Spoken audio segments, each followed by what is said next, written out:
രാജ്യത്തെ പരമോന്നത നീതിപീഠത്തിന്റെ സുപ്രധാനവും നിർണായകവുമായ വിധി വന്നിരിക്കുന്നു.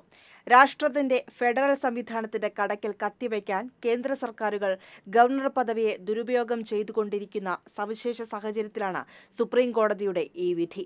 നമ്മുടെ ഭരണഘടന വിഭാവനം ചെയ്യുന്ന ഫെഡറൽ സംവിധാനത്തിൽ ഗവർണർ പദവി എന്നത് തെരഞ്ഞെടുക്കപ്പെട്ട സംസ്ഥാന സർക്കാരുകളുടെ ഉപദേശത്തിനനുസരിച്ച് പ്രവർത്തിക്കാനുള്ളത് മാത്രമാണ്.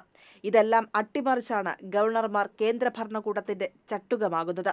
കേന്ദ്ര സർക്കാരിന്റെ പ്രീതി പിടിച്ചുപറ്റാനും കേന്ദ്ര ഭരണകക്ഷിയുടെ നല്ല പുസ്തകത്തിൽ ഇടം നേടാനും സ്വന്തം നിലയിലും ചില ഗവർണർമാർ പച്ചയായ രാഷ്ട്രീയം കളിക്കുന്നു. ഇങ്ങനെ ഭരണഘടനയെ വെല്ലുവിളിച്ചും ഫെഡറൽ സംവിധാനത്തെ അട്ടിമറിച്ചും തമിഴ്നാട് ഗവർണർ RL രവി ചുമതലയേറ്റതു മുതൽ അവിടെ കാട്ടിക്കൊണ്ടിരിക്കുന്ന രാഷ്ട്രീയ കളിക്ക് മുഖമടച്ചുള്ള അടിയാണ് സുപ്രീം കോടതി നൽകിയിരിക്കുന്നത്. തമിഴ്നാട് നിയമസഭ പാസാക്കിയതും ഗവർണർ പിടിച്ചുവെച്ചതുമായ 10 ബില്ലുകളും നിയമമായതായി സുപ്രീം കോടതി വിധിച്ചിരിക്കുന്നു. ഭരണഘടനയുടെ അനുച്ഛേദം 200ന്റെ ലംഘനമാണ് ഗവർണറുടെ നടപടിയെന്ന് വിധി വ്യക്തമാക്കുന്നു. ബില്ലുകൾ തടഞ്ഞുവെക്കാൻ അനുച്ഛേദം 200 പ്രകാരം സാധ്യമല്ല.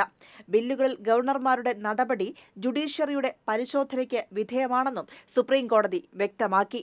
സംസ്ഥാന നിയമസഭകൾ പാസാക്കുന്ന ബില്ലുകൾ തടഞ്ഞുവെക്കാൻ ഗവർണർമാർക്ക് ഒരധികാരവുമില്ല.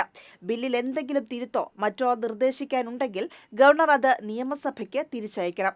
അങ്ങനെ തിരിച്ചയക്കുന്ന ബിൽ വീണ്ടും നിയമസഭ പാസാക്കിയാൽ തടഞ്ഞുവെക്കാൻ ഗവർണർക്ക് ഒരധികാരവുമില്ല. നിയമസഭ പാസാക്കുന്ന ബിൽ കൺകറന്റ് ലിസ്റ്റിൽ പെട്ടതും അത് കേന്ദ്ര നിയമത്തിന് ഘടകവിരുദ്ധമാണെന്ന് തോന്നുകയും ചെയ്താൽ ഗവർണർക്ക് ആ ബിൽ രാഷ്ട്രപതിക്ക് വിടാം. നിയമസഭയ്ക്ക് തിരിച്ചയക്കുകയോ രാഷ്ട്രപതിക്ക് അയക്കുകയോ ചെയ്യാൻ സമയപരിധി ഭരണഘടനയിൽ എഴുതി വച്ചില്ല. ഈ പഴുത് ദുരുപയോഗം ചെയ്താണ് നിയമസഭ പാസാക്കുന്ന ബില്ലുകളിൽ ഗവർണർമാർ അടയിരിക്കുന്നത്. ഇതിനെയാണ് സുപ്രീം കോടതി ചവറ്റുകൊട്ടയിലേക്ക് എറിഞ്ഞിരിക്കുന്നത്. ഇത്തരം ബില്ലുകളിൽ പരമാവധി 3 മാസത്തിനകം തീരുമാനമെടുക്കണമെന്ന് സുപ്രീം കോടതി വ്യക്തമാക്കിയിരിക്കുന്നു. ഇത് ബില്ലുകൾ തടഞ്ഞുവെക്കുന്ന രാഷ്ട്രപതി ഭവനും കേന്ദ്ര സർക്കാരിനുമുള്ള താക്കീത് കൂടിയാണ്. കേരള ഗവർണർ ആയിരിക്കെ ആരിഫ് മുഹമ്മദ് ഖാൻ നിയമസഭ പാസാക്കിയ ബില്ലുകൾ തടഞ്ഞുവെച്ചതിനെതിരെ സംസ്ഥാന സർക്കാർ നൽകിയ ഹർജികളും സുപ്രീം കോടതിയുടെ പരിഗണനയിലാണ്. തമിഴ്നാട് കേസിൽ വിധി വന്നതോടെ കേരളത്തിലും ഈ വിധി ബാധകമാവുകയാണ്.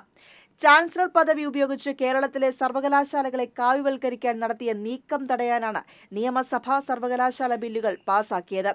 ആ ബില്ലുകളിലാണ് ആരിഫ് മുഹമ്മദ് ഖാൻ അടയിരുന്നത്. സുപ്രീം കോടതി വിധിയോടെ കേരളത്തിലെ സർവകലാശാലകളുടെ ജനാധിപത്യ അവകാശം പുനഃസ്ഥാപിക്കാൻ കൂടി സഹായകരമാകുമെന്ന് നമുക്ക് പ്രത്യാശിക്കാം. അതോടൊപ്പം ഗവർണർമാർ ഇനി മുതലെങ്കിലും ഇരിക്കുന്ന പദവിയുടെ അന്തസ്സ് കാത്തു സൂക്ഷിച്ച് സംസ്ഥാന താൽപ്പര്യങ്ങൾക്കനുസരിച്ച് പ്രവർത്തിക്കേണ്ടി വരും. ഇത് ചരിത്രത്തിൽ ഇടം പിടിക്കുന്ന വിധിയാണ്. കേന്ദ്ര സർക്കാർ നവഫാസിസവുമായി മുന്നോട്ടു പോകുമ്പോൾ രാജ്യത്തെ ഓരോ ജനാധിപത്യ വിശ്വാസിക്കും പ്രതീക്ഷ നൽകുന്നതാണ് പരമോന്നത നീതിപീഠത്തിന്റെ ഈ ഇടപെടൽ.